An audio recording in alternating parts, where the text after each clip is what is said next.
He called me a dreamer. He said my idea was cute but unrealistic.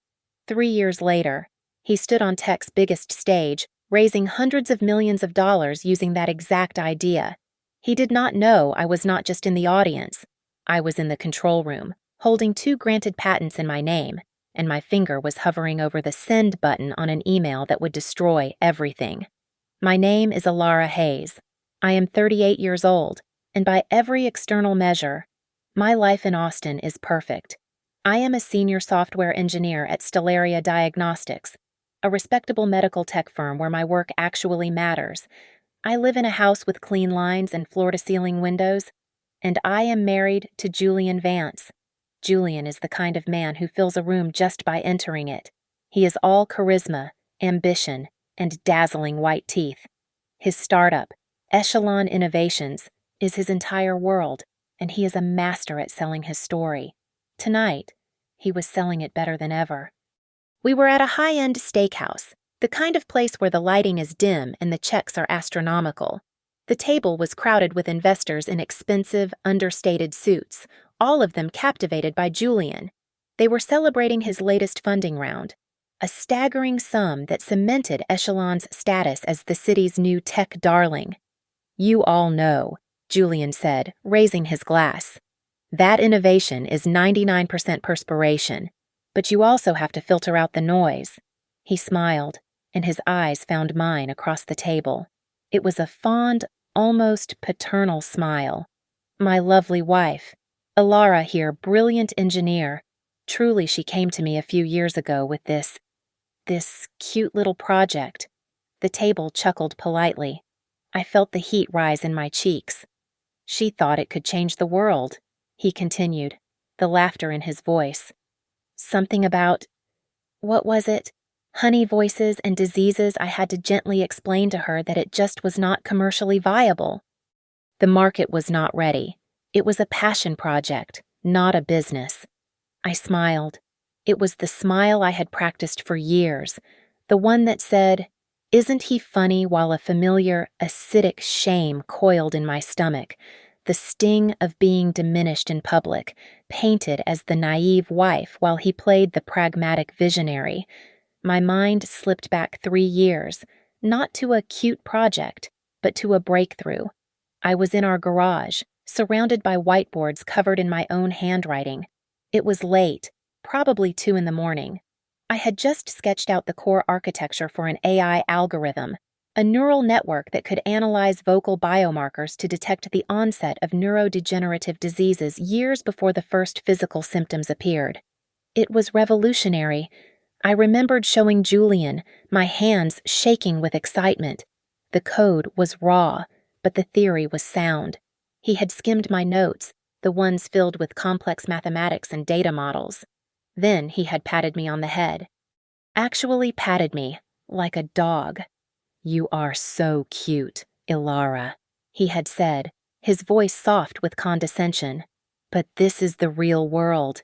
It is far too complex. The market is not ready for this.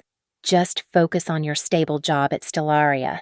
Leave the risk-taking to me." His words had deflated me so completely that I had packed the whiteboards away.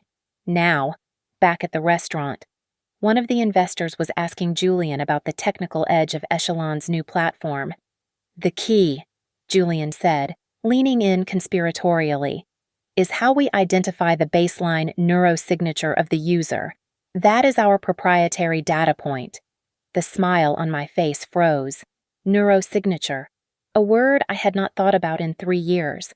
A word I had coined in those exact notes, scribbled in the margin of a data model in that garage. I pushed the feeling down. It was nothing. He had heard me pace the floor, muttering about it for hours back then. He was just repeating a term he had absorbed from me. It had to be. He was a salesman, not an engineer. He could not possibly understand what it meant. But the wine tasted sour after that. I watched him, the charming entrepreneur, spinning a tale built on a foundation I did not recognize, sprinkled with words that were mine.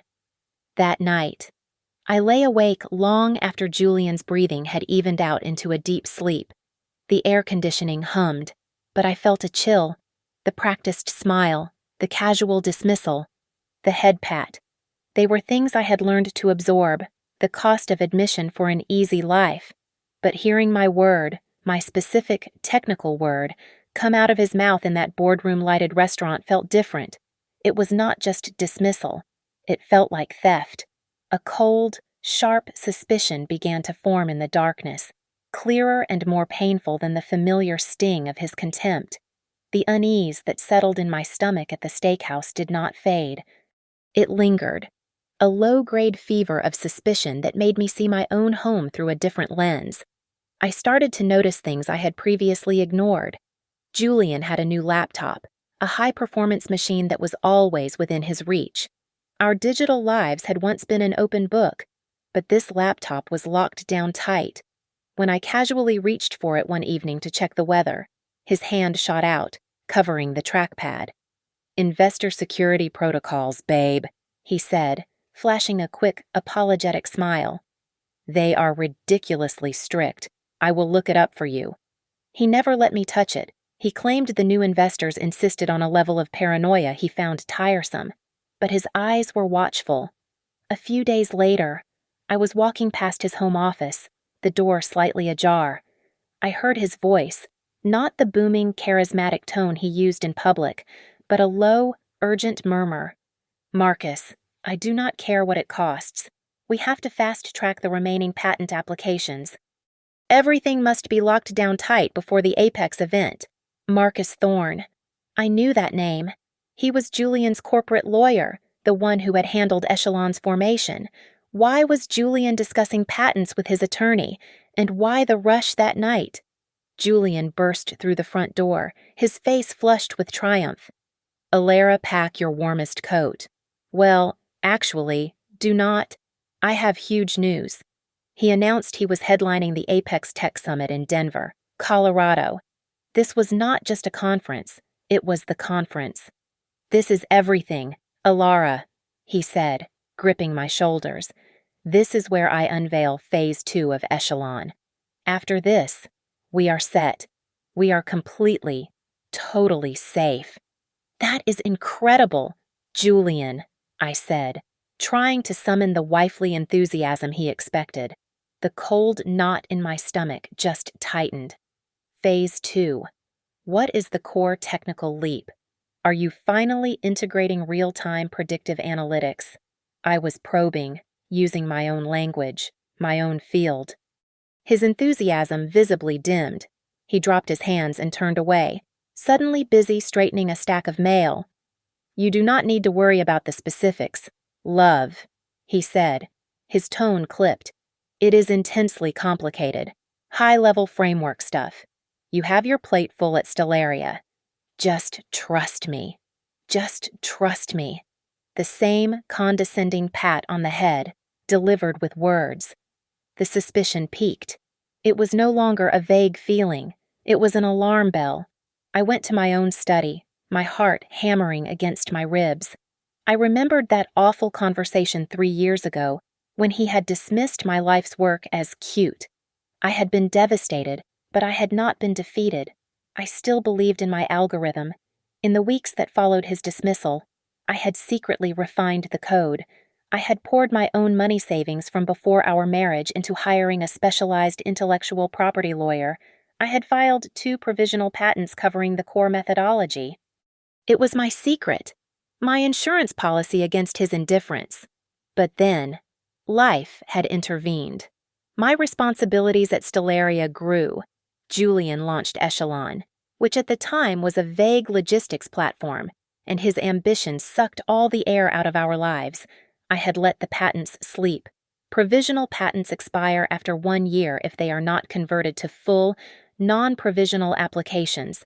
I had assumed, heartbroken, that I had missed the window, that my work was now just abandoned data on an old hard drive. My fingers trembled as I logged into my old personal email account, the one I barely used anymore. I searched the inbox USPTO. My stomach dropped. There were the initial filing receipts from 3 years ago, and then there was an email from my patent lawyer, dated just 6 months prior. Subject confirmation of non-provisional conversion. I clicked it, my blood running cold. Ms. Hayes, this email confirms that the conversion fees for patents US 202X, XXXXXXXX, vocal biomarker analysis for neurosignature, and US 202X, XXXXXXXX, predictive AI modeling for degenerative disorders have been paid in full. Both applications are now non-provisional and are awaiting final examination. Paid in full. 6 months ago. I stared at the screen. I had not paid those fees. The legal costs for a full conversion were astronomical. Thousands of dollars I had not authorized. I had not spoken to that lawyer in over 2 years. Someone knew those provisional patents existed, knew their expiration date, and had spent a small fortune to keep them alive and active. Someone who had called them cute and not commercially viable. Someone who was now heading to Denver to unveil Phase 2. Julian was a salesman, not a programmer. He could barely write a Hello World script. If he was building Phase 2, he was not doing it alone. He needed my algorithm, and he needed someone to build it for him. I went back to my own computer, my mind cold and analytical. I ran a deep search on Echelon Innovations. Their public-facing website was slick, full of marketing buzzwords about synergy and disruption, but thin on technical details. I dug into their corporate filings, their investor relations page. The leadership team was listed Julian Vance, CEO, and then the Chief Technology Officer, M. Thorne, an odd, formal initial, no picture, no biography, no LinkedIn profile, a ghost, except I knew an M. Thorne. Marcus Thorne, Julian's lawyer. My blood pressure spiked. A lawyer could not be a CTO. It made no sense, unless it was never supposed to make sense. It was a placeholder. It was a deliberate, calculated cover-up. I waited until 3 a.m. I stood in the doorway of our bedroom, watching Julian sleep. He was completely at peace, breathing deeply, the picture of the successful entrepreneur at rest. His new, high-security laptop was on his nightstand. I was an engineer. I did not need to guess his password. I did not need to hack him in the conventional sense. I knew the specific model of that laptop. Stellaria had tested a batch of them 2 years ago before rejecting them. I knew their fatal flaw. I picked up the machine, my touch silent, and carried it to the kitchen. I held down the power button, the shift key, and a specific function key in a precise, timed sequence. It was a hardware-level exploit, a backdoor intended for diagnostics that the manufacturer had failed to patch. It bypassed the primary user login and booted the machine directly into safe mode with root-level access to the file system. The security he thought was impenetrable, the investor protocols, were just a locked door to me. I was already inside the house. I navigated the bare-bones directory. I saw the encrypted drive partition. It was not a standard OS-level encryption. It was a third-party software I did not recognize. But the container file itself had a name. Genesis. A dialog box popped up. Enter passphrase. I stared at the blinking cursor. It could be anything. A birthday, an anniversary, the name of his boat. But my mind went back to the steakhouse, to the garage, to the condescending pat on my head. I typed in the 2 words, my fingers striking the keys with a hard, bitter certainty. Cute project. The drive mounted instantly. It was all there. It was not just an inspiration, it was a carbon copy. A folder named Source Archive contained my entire codebase, file for file, right down to my original comments and variable names. He had copied it directly from my old garage hard drive, the one I had left unplugged on a shelf after he had broken my spirit. But the worst was yet to come. I opened a subfolder labeled Correspondence. The emails between Julian and Marcus Thorne laid out the entire conspiracy. It started almost 3 years ago, just weeks after he had told me my idea was worthless. Julian Vance Marcus. Attached is the research my wife was working on. She thinks it's a dead end. I think it's the whole company. Can your tech people review this? Keep it quiet. Marcus Thorne. Julian. My team confirms this is not just viable, it's revolutionary. They can reverse engineer the core concepts and build a scalable platform, but it will be expensive. We will need to hire an offshore, off-the-books team to obscure the origin. Marcus Thorne. I have converted her provisional patents to non-provisional and paid the fees through a holding company. This protects us. She will think they just expired. As her husband, your name on the corporate entity gives you plausible claim to the IP if she ever does find out. I will list myself as CTO on the filings to handle the technical queries from investors. It was a systematic, cold-blooded theft of my life's work. Julian was the face. Marcus was the architect of the entire operation. Then I saw the audio file. It was a WAV file, a recording of a call, dated just 2 weeks ago. I clicked play. It was Julian's voice, unmistakable. After we close the Series C at Apex, Marcus, we need to finalize the plan to push Alara out of the financial picture completely. A new prenup, or maybe a post-nup. We will cite my risk and her stability. She is just too trusting. She will sign whatever I put in front of her. She will never even know what hit her. I stopped the recording. The silence of the kitchen was deafening. He was not just a thief. He was planning to leave me with nothing after taking everything I had ever created. I did not cry. The shock was too deep. The betrayal too absolute. It bypassed tears and settled in my chest as a cold, dense weight. I ejected the encrypted hard drive, slid it into my pocket, and shut down his laptop. I performed the hardware diagnostic reset I knew, clearing the logs of my access, and placed the machine back on his nightstand, angled exactly as he had left it. I walked into the master bathroom and looked at my reflection. The woman in the mirror seemed distant, her eyes shadowed. I searched for the person I had been that morning, the woman who smiled at her husband's jokes and accepted his casual condescension as the price of peace. She was gone. The woman looking back at me was an engineer. And an engineer, when faced with a catastrophic structural failure, does not weep. She analyzes the failure, calculates the load, and designs a controlled demolition. This would not be a divorce. This would be a reclamation. I went to my study. I took out a new, clean notebook and began to outline the plan. My objectives were clear. 1. The investors. Julian had built his house of cards with their money, based on my foundation.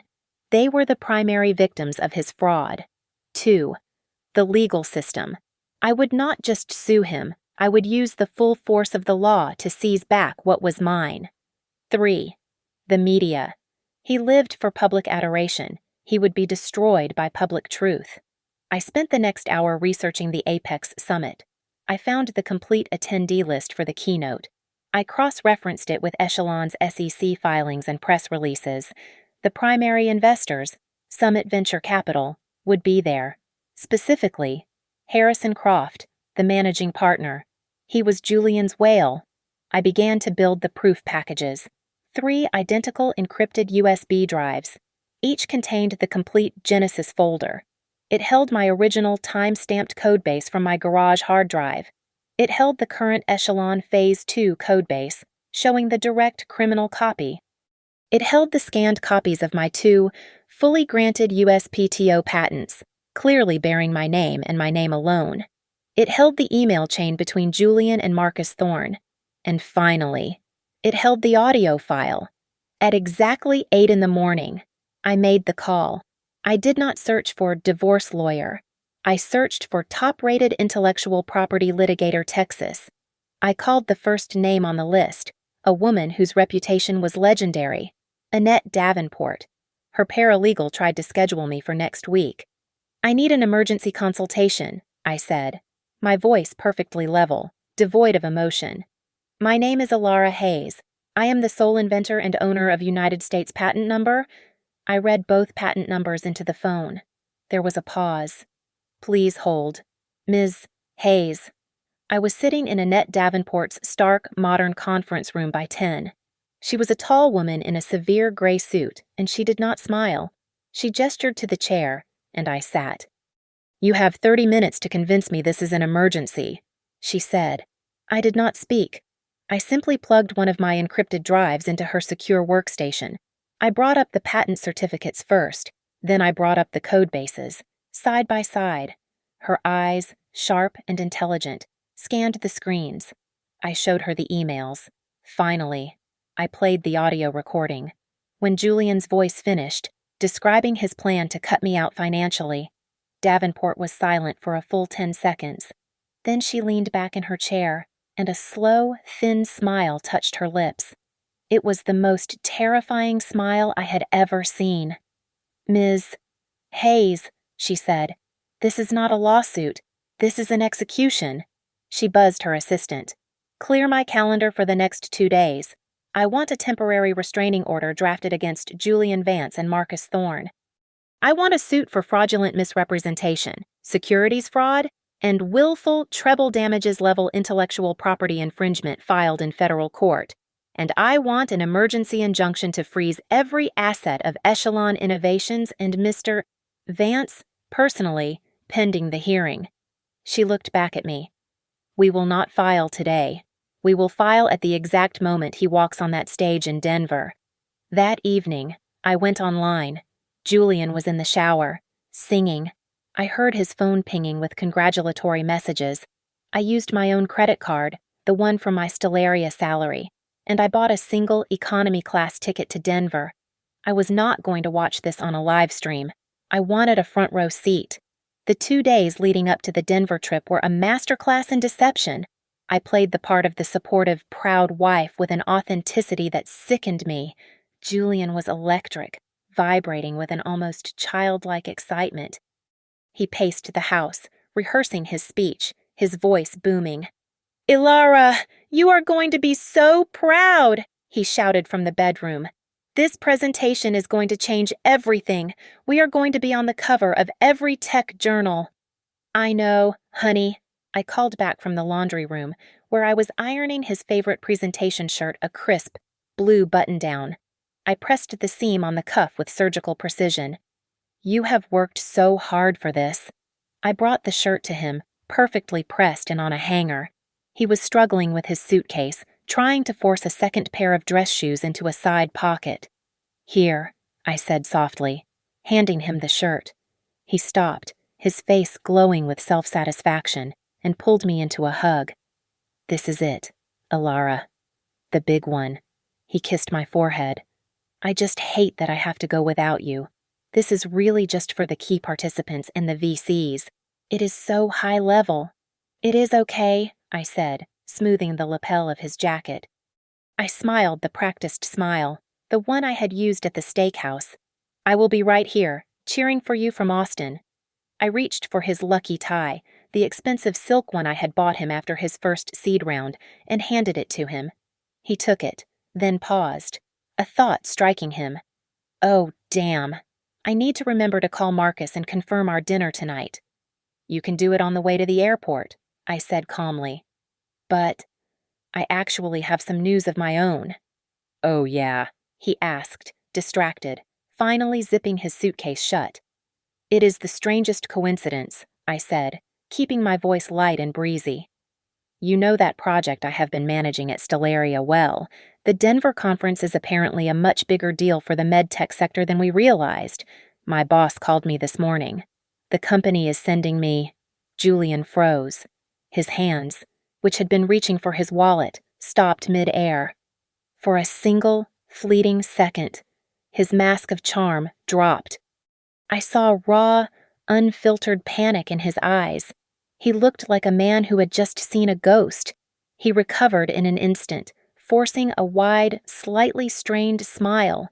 No, really, that is fantastic. Ilara, what a coincidence, that is great. He was talking too fast. That is just great. You know, I am going to be completely swamped. Though, back-to-back meetings, the presentation, dinners with the summit partners. I will barely have a second to breathe. Oh, do not worry about me for a second, I said, and my smile became genuine, though he could not see the reason. Stellaria has my whole itinerary. I will be in meetings all day myself. I have my own pass and everything. I held up the conference lanyard I had printed at home, complete with a fake Stellaria Diagnostics badge I had designed in 2 hours. I will not bother you at all, but maybe, I added, we can grab a champagne at the hotel bar after your speech to celebrate your success. The panic in his eyes subsided, replaced by the familiar condescension. Yeah, babe, that sounds perfect. We will see. It is just going to be chaos. He was relieved. I was, once again, the harmless, non-threatening wife, tagging along on her own little cute company trip. We drove to the airport in his car. He talked the entire way, a monologue of his impending triumph, of the dinners he would have, of the articles that would be written about him. I nodded and smiled and said, "That is wonderful, honey," at all the right intervals. He was flying first class. I was flying coach. We said goodbye at the security checkpoint. "Wish me luck," he said, pulling me in for a final, confident kiss. "You do not need it," I whispered, touching his cheek. "Go get 'em, honey." I watched him walk through the priority lane, his shoulders back, his laptop bag slung over his shoulder, a man on top of the world. He was the conqueror. He did not look back. The moment he disappeared around the corner and was out of sight, my smile vanished. I turned, my face a mask of cold, hard calculation, and walked toward the economy terminal. I was not in the main auditorium at the Denver Convention Center. My fake Stellaria badge had gotten me through the main doors, but my real decade-old systems engineer credentials, which I still maintained, got me somewhere far better. A little social engineering with a flustered event technician, a casual mention of network latency on the keynote feed, and I was exactly where I needed to be, the AV control booth, suspended in the darkness high above the stage. From my perch, I had a god's eye view. I saw the sleek, minimalist stage where Julian would stand. I saw the teleprompter screens, which I now knew were scrolling words I had written in my garage 3 years ago. And I saw the front row, reserved for the titans of venture capital. At 9 a.m., the doors opened, and the room began to fill. The low murmur of 1,000 conversations drifted up to me, investors and press. I recognized Harrison Croft of Summit Venture Capital as he took his seat, center stage, his face impassive. At 9:30 a.m., I saw movement backstage through a gap in the curtain. It was Julian, pacing, radiating energy. He was wearing the blue shirt I had ironed. Marcus Thorne was beside him, holding a phone to his ear, looking less like a CTO and more like what he was, a lawyer, tense and focused. They looked confident, untouchable, the architects of a brilliant deception. I opened my laptop. The screen cast a low glow on my face, invisible to the audience below. I had 4 draft emails open in a secure, encrypted client. Each one had a single encrypted attachment, the Genesis file. At 9:59 a.m., I synchronized my watch with the atomic clock displayed on one of the technician's monitors. The room lights dimmed. A hush fell. My heart was not racing. It was slow, steady, and cold. Each beat was a hammer blow. At 10 a.m. precisely, the stage lights flared to life. A deep, synthesized bass note boomed, and the announcer's voice filled the space. "Please welcome the founder and visionary CEO of Echelon Innovations, Julian Vance." Julian walked onto the stage to a wave of applause. He was magnificent. He was a star. He soaked in the adoration, smiling, holding his hands up as if in humble gratitude. He stepped up to the podium. "Good morning, Denver," he shouted, his voice full of that manufactured passion. "Are you ready to see the future of diagnostic medicine?" The crowd cheered. He paused for effect, took a sip of water. He was about to launch into his vision, his dream, my work. At 10:01 a.m., as he opened his mouth for his next line, my finger pressed down on the trackpad. One click. Send.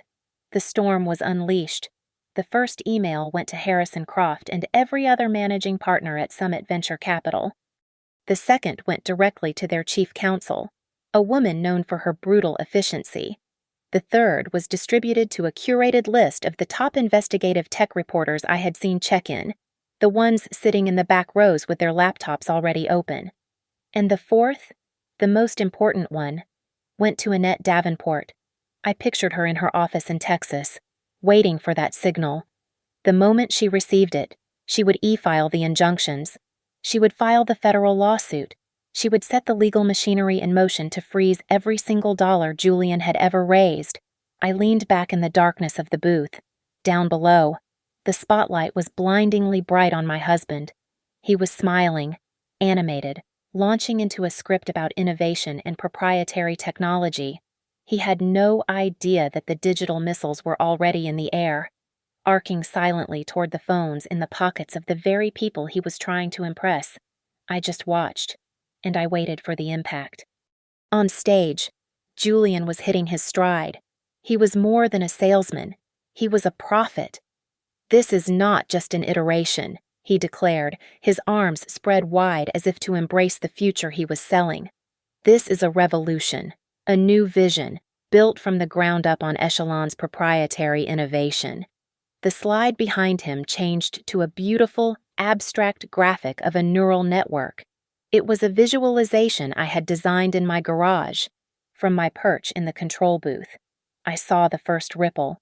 In the absolute quiet of the auditorium, the silence was broken by a sound, a unified vibration. In the front row, Harrison Croft's hand, which had been resting on his knee, moved to his breast pocket. He pulled out his phone, his brow furrowed in annoyance at the interruption. A moment later, 2 seats down, another investor did the same, then another. A silent, digital plague was sweeping through the front row. I watched Croft. He was the kingmaker. His annoyance faded, replaced by a deep frown. His eyes scanned the screen. He was reading the executive summary Annette had prepared. I saw his thumb move, swiping, then tapping. He was opening the first attachment. Patent US 202XXXX Hayes PDF. His face, which had been impassive, went utterly still. He zoomed in, reading the name on the patent filing, Ilara Hayes. He looked up, his gaze sweeping the room, not at Julian, but at his partners, who were now staring at their own screens with identical looks of dawning horror. Julian, blinded by the spotlights and high on his own rhetoric, saw none of it. He was unstoppable.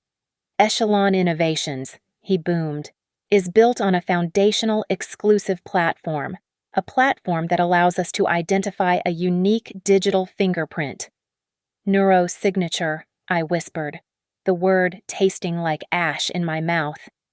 A neurosignature that is the key to predictive health, Julian finished, right on cue. That word, my word, seemed to be the trigger. Harrison Croft stood up. It was not a quiet, polite exit. It was an abrupt, violent movement, his chair scraping loudly against the floor. The sound cut through the auditorium. Several heads snapped toward him. Julian saw the movement. His cadence faltered for just a fraction of a second, but he tried to power through. He was a performer, and the show had to go on. Croft, however, was no longer part of the audience. He turned his back to the stage and spoke sharply into his assistant's ear. The young man went pale, nodded, and then broke into a dead sprint up the aisle and out the main doors. The dam had broken. The whispers started, a low hiss that grew in volume. The investors in the front row were no longer watching the presentation. They were huddled, heads together, phones held between them like incriminating evidence. In the back, the energy was different. It was a frenzy. The tech reporters were typing, their hands flying across their keyboards. It was not the rhythmic tap of note-taking. It was the frantic, percussive sound of breaking news. My eyes darted to the backstage monitor. I saw Marcus Thorne. He had been standing in the wings, watching Julian with a smug, proprietary smile. His phone was in his hand. He must have been on the email list. He was scrolling. As a lawyer, he would understand the implications faster than Croft. I watched his face as he, too, opened the attachments. He would see the patents, He would see the identical code bases, and then he would see the final file. Vance Thorne Postnup Plan, WAV. Marcus Thorne did not just go pale. He turned a shade of waxy, greenish-gray. His hand shot to his collar, yanking at his tie as if it were a noose. He knew. This was not a civil case that could be buried in litigation for years. This was an audio recording of a conspiracy to defraud investors.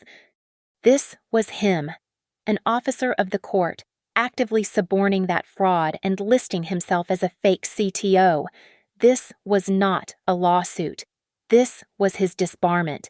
This was prison. The noise from the audience was now a palpable roar. Julian, completely bewildered, finally stopped. His smile, frozen on his face, looked grotesque. The teleprompter was still scrolling, but he was no longer reading it. "As I was saying," he said, his voice suddenly small, swallowed by the chaos. "As I was saying, the technology." He never finished the sentence. Harrison Croft did not wait for an answer. He stormed down the center aisle, his face a mask of thunder.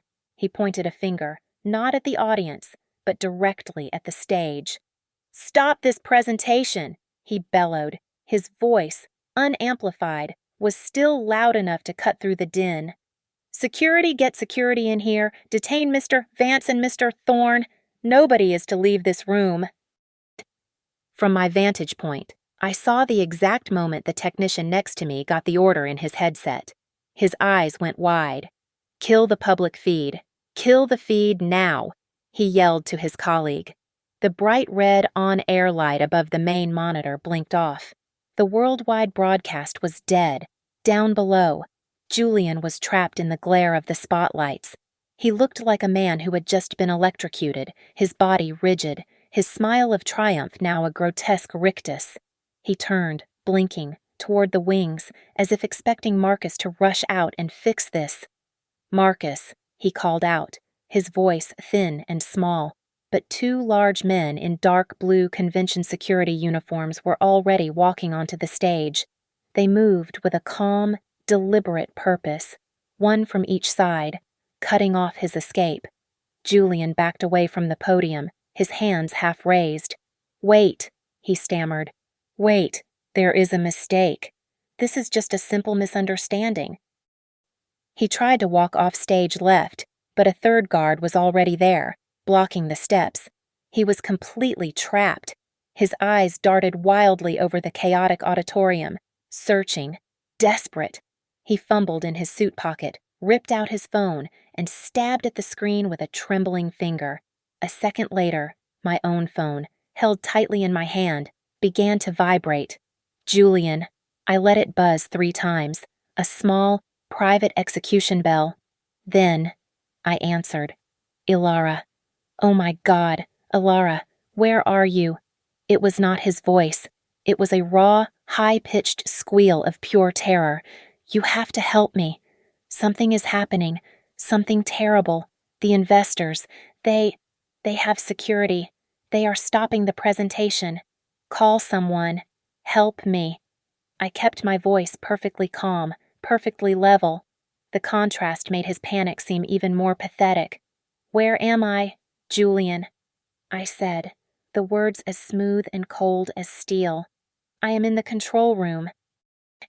I stepped forward, pressing my hand against the booth's large glass window, a dark shape against the bright screens. "Look up!" His head snapped up, his eyes scanning the row of technical booths high above the crowd. He squinted into the darkness, searching. I saw the exact moment he found me, a silhouette looking down on his personal apocalypse. He recognized my shape. "You," he whispered, and then his face contorted and he roared, a sound of such primal, unadulterated rage that it echoed in the microphone he still wore. "You. What did you do? What did you do?" "I just showed them who the real owner of the cute project was," I said. But as he screamed, my eyes were not on him. They were on the backstage monitor. Croft had ordered both men detained, but Marcus Thorne was a lawyer. He understood evidence. He knew the difference between a civil dispute and a criminal conspiracy. The moment Croft had yelled, "Security!" before the guards had even reached the stage, Marcus had bolted. He had not run. He had vanished. He had not gone toward the stage or the audience. He had melted into the service corridors behind the curtain. While all eyes were on the melodrama unfolding on stage, Marcus Thorne was already in a stairwell, a fugitive. Julian was still screaming obscenities into the phone, incoherent sounds of betrayal and rage. I hung up. His noise was irrelevant. My work was not finished. Marcus was a loose end. I turned back to my laptop. I had one more email prepared, one more encrypted file I had held in reserve. This one was addressed to a single recipient, Harrison, Crofto Summit VC, COM. The subject line was simple, further information. The attachment was not a patent or a recording. It was a detailed forensic accounting of Echelon's legal expenditures. It showed, in irrefutable detail, how Marcus Thorne had paid the offshore engineering team, the team that had reverse-engineered my code. He had not paid them from Echelon's R&D accounts. He had laundered the money, millions of dollars, by billing Echelon for legal fees and consulting retainers, then wiring that money through a series of shell companies he controlled. It was proof of wire fraud. It was proof of money laundering. It was the final nail. I hit send. Marcus Thorne was no longer just a disbarred lawyer in hiding. He was now an international fugitive with a federal case waiting for him. I did not wait in the AV booth. My part in the presentation was over. I left through the technician's exit, my footsteps silent in the concrete service corridor, and took the elevator down to the main lobby. The chaos was just beginning to spill out. Journalists, smelling blood, were clustered near the main auditorium doors, which were now blocked by convention security. I saw her cut through the crowd. Annette Davenport, flanked by two associates, moved with the speed and precision of a predator. She was not a conference attendee, but she held up a single document, and the security guards stepped aside as if she were royalty. She was carrying a freshly signed emergency temporary restraining order, granted by a Denver federal judge. My email had been the signal. Her local Denver team had filed the instant it was received, and the evidence, the patents, the audio file was so overwhelming that the judge had signed it in under 30 minutes. That order was not a request. It was a guillotine. It immediately froze every asset associated with Echelon Innovations, all $100 million of the Series C funding, every operating account, every stock option, and, more importantly, every personal bank account, every investment, and every line of credit belonging to Julian Vance. I learned later what was happening in the room I had just fled. Julian was not in handcuffs. Not yet. He had been escorted off the stage and placed in a windowless conference room. He was guarded by two convention security men who were now being paid by Harrison Croft himself. He was surrounded by Summit Venture Capital's legal team, a row of grim-faced lawyers who simply stared at him while he raged. He kept shouting for his lawyer. He dialed Marcus Thorne's number again and again, his thumb jabbing the screen. The calls went straight to voicemail. Marcus, by that point, was likely paying cash for a ticket at the Denver airport, his corporate phone already at the bottom of a public trash can. Julian, the great visionary, the master salesman, was utterly alone, cut off from the one man who understood the complex criminal architecture he had built. The lawyers in that room were not there to negotiate a settlement. Harrison Croft, after receiving my second email detailing the wire fraud, had made a call to the U.S. Attorney's Office. This was the twist Julian's arrogance had blinded him to. The investors were not just filing a civil suit for damages, they were initiating a criminal complaint. They had been victims of securities fraud, wire fraud, and conspiracy.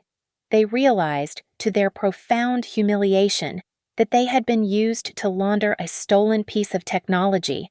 They did not just want their money back, they wanted Julian in a cell. While Julian was being legally and financially suffocated in Denver, Ms. Davenport's team in Texas was executing the second part of the plan. She had filed for divorce on my behalf. The petition, Citing fraud immediately triggered a mandatory community property protection order. This was the backup, a state-level firewall. Even if Julian found a stray account the federal TRO had missed, the Texas order legally barred him from moving, selling, or transferring a single dollar. The news was spreading like a virus. A press release from my own company, Stellaria Diagnostics, hit the wire. They announced their full and unconditional support for their senior engineer, Alara Hayes, and her rightful ownership of the groundbreaking neurosignature patents. They offered their full legal resources to assist in her case. It was smart PR for them, but it was also another iron door slamming shut in Julian's face. He was trapped, no money, no lawyer. And now, thanks to the criminal complaint, he was a flight risk and forbidden from leaving Denver. He had been reduced from a titan of industry to a prisoner in a beige conference room in the space of an hour. He was allowed one call. He used it on me. I answered. The rage was gone, replaced by a sound I had never heard from him, a thin, high-pitched whimper of a broken child. Alara, please. They shut off my cards. The corporate card, my personal cards. They are all declined. His voice cracked. I cannot pay for my hotel room. I have nothing, Alara, please. You have to help me. I stood in the vast, bright lobby, watching the flurry of activity. I felt no anger. I felt no satisfaction. I felt nothing at all. It was the quiet, clean emptiness of a complex problem finally solved. That is not my problem anymore. Julian, I said, and I ended the call. The final meeting took place 1 week later, not in a boardroom, but in the sterile, glass-walled conference room of Summit Venture Capital's retained law firm in Denver.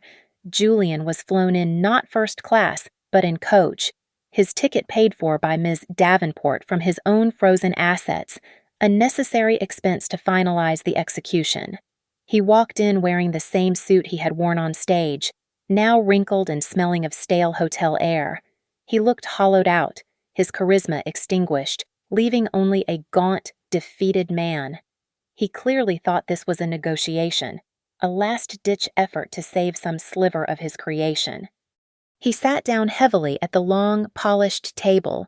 On the other side, Harrison Croft, his face carved from granite, Annette Davenport, shuffling a thick stack of documents, and 4 other lawyers who did not bother to introduce themselves. Julian licked his dry lips. "Where is Alara?" he asked, his voice raspy. He needed me there, perhaps hoping for one last appeal to the cute, soft wife he thought he knew. The door opened, and I walked in. I was not the engineer in jeans and a hoodie. I was not the supportive wife in a simple dress. I was wearing a charcoal gray, perfectly tailored suit. My hair was pulled back. I placed my briefcase on the table and sat down, not next to Ms. Davenport, but at the head of the table, opposite Julian. Harrison Croft began, his voice flat, devoid of any emotion. "Good morning, Mr. Vance. Let us be perfectly clear.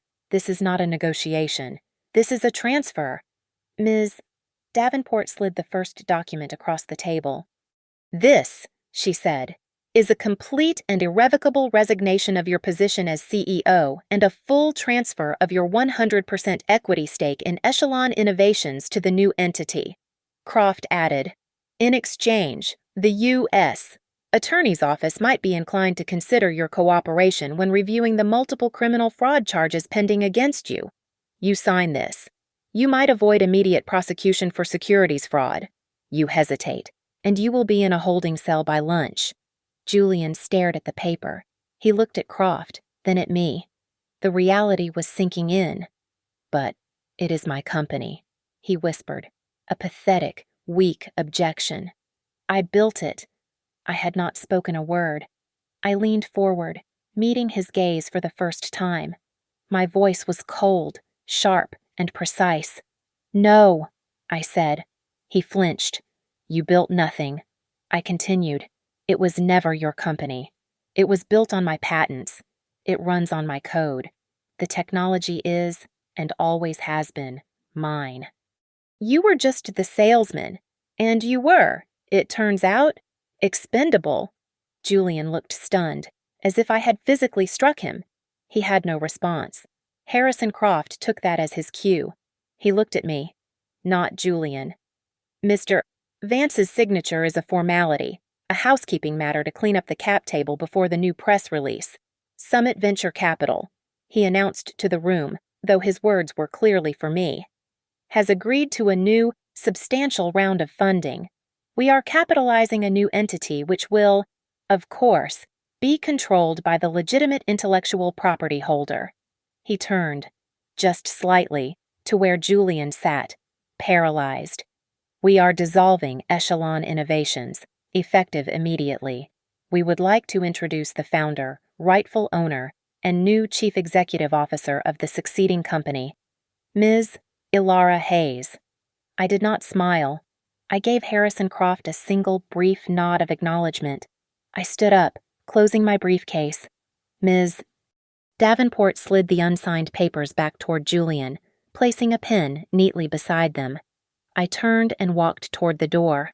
I passed Julian, who was staring blankly at the wall, a man who had been completely erased from his own life. I did not look back. Thank you so much for listening to my story. I would love to know where you are all listening from, so please comment below and share your thoughts. Make sure to subscribe to Lily Revenge Stories, like this video, and give it an extra boost by hitting that hype button so more people can hear this story.